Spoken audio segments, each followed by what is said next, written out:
বুদ্ধিমান লোকে এই চাৰিটা গোপন কথা কাকোৱে নকয়। জানেনে কি এই কথাবোৰ? কেতিয়াবা আমি বিশ্বাস কৰা আৰু ঘনিষ্ঠ অনুভৱ কৰা মানুহৰ লগত কথাবোৰ শ্বেয়াৰ কৰাটো অতি সহায়ক হ'ব পাৰে।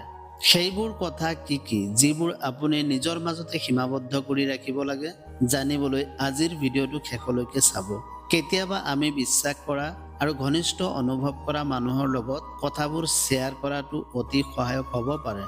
অৱশ্যে কিছুমান কথা আমি আন কাকো কোৱা উচিত নহয় আৰু কেৱল নিজৰ মাজতে সীমাবদ্ধ ৰাখিব লাগে। উদাহৰণস্বৰূপে, আপুনি কাৰোবাৰ যিমানেই ঘনিষ্ঠ নহওক কিয়, আপুনি অন্তৰংগ বুলি ভবা কথাবোৰ শ্বেয়াৰ কৰিব নালাগে। আজিৰ ভিডিঅ'টোত 4টা তেনে গোপন কথা আপোনালোকৰ মাজলৈ আগবঢ়াইছো, যিবোৰ আপুনি যিকোনো পৰিস্থিতিত কাৰো লগত শ্বেয়াৰ কৰাটো অনুচিত। নম্বৰ 1, আপোনাৰ পৰিয়ালৰ সমস্যাৰ বিষয়ে আলোচনা নকৰিব। পৰিয়ালৰ সদস্য নোহোৱা মানুহৰ লগত কেতিয়াও পৰিয়ালৰ সমস্যাৰ বিষয়ে আলোচনা কৰা উচিত নহয়। যদি সমস্যাটো অতি গুৰুতৰ হয় তেন্তে আপুনি নিশ্চিতভাৱে ইয়াৰ বিষয়ে ক'ব পাৰে, কিন্তু কেৱল সেইসকল লোককহে যিসকলক আপুনি ভালদৰে চিনি পায় আৰু তেওঁলোকক আপুনি সদায় অন্ধভাৱে বিশ্বাস কৰিব পাৰে। নহ'লে শেষত বিন চিটিকি নিজৰ বাবে অধিক সমস্যাৰ সৃষ্টি হ'ব পাৰে।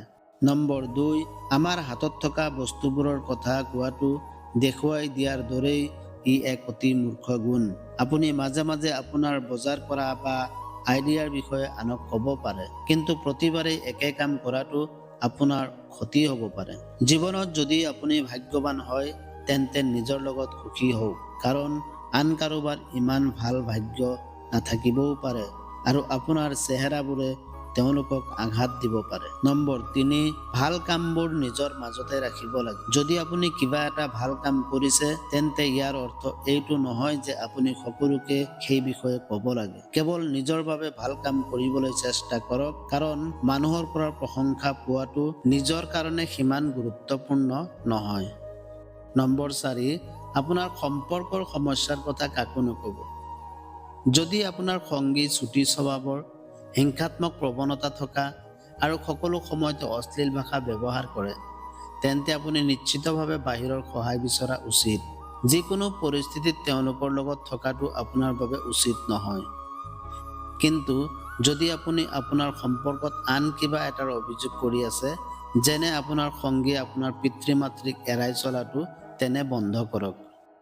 আপোনাৰ সম্পৰ্কৰ সমস্যাৰ বিষয়ে কেৱল আপোনাৰ সংগীৰ সৈতেহে আলোচনা কৰিব লাগে। সেইবোৰ আনৰ লগত শ্বেয়াৰ কৰিলে আপোনাৰ সম্পৰ্ক দুৰ্বল হৈ পৰে।